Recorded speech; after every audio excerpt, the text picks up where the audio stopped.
Today we're going to focus on solving a word problem using our Fops strategy. So I'm going to read the problem to you. Follow along as I read.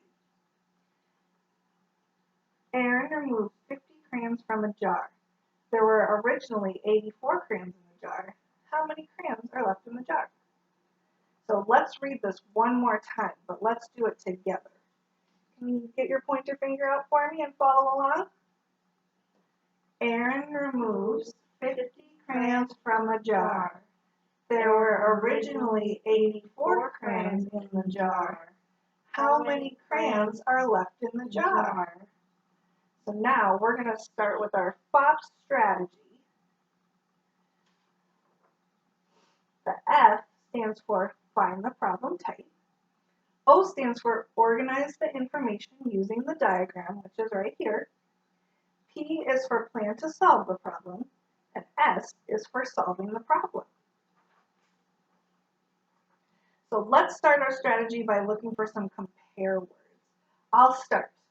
One compare word in this problem is originally, because that tells us how many crayons were in the jar to start with.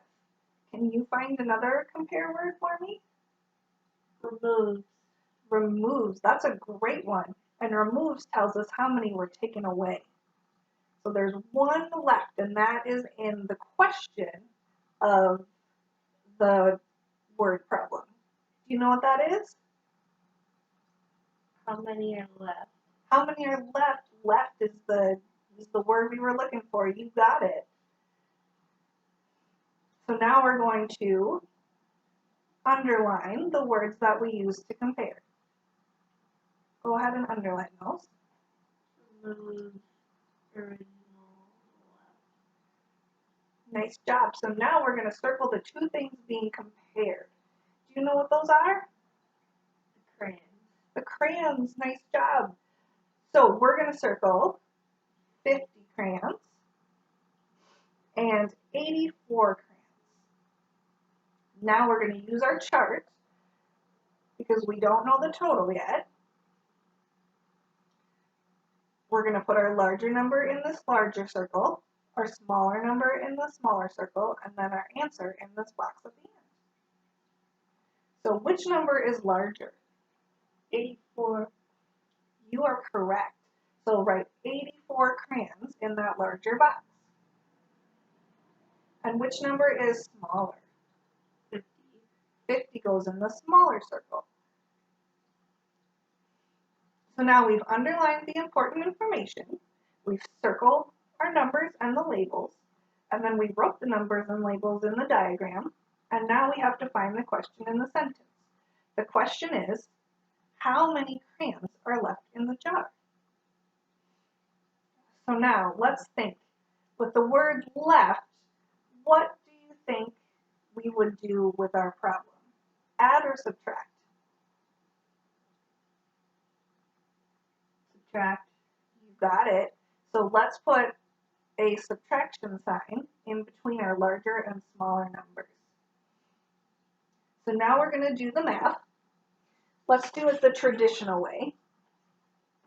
We started with 84 crayons, and we're taking away 50 crayons. So can you tell me what 4 minus 0 is?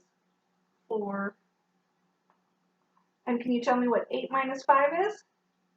3. 3, good job. So now we're going to label it, and our label is Crayons. crayons. Good job. Our answer is 34 crayons. Can you put that in your box here on your diagram?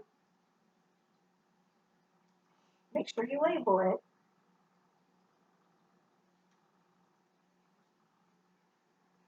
So now, did we solve the problem? Yeah. All right, let's check our chart again to make sure that we solved it the correct way. Did we find the problem type? Yeah. And that type was subtraction, yeah. Minus. And then did we organize our information? Yeah. We used this diagram here. And then did we make a plan to solve our problem? Yeah. And then we solved the problem and we got what for an answer? 34. Very nice job. You learned how to do a word problem using the flap strategy.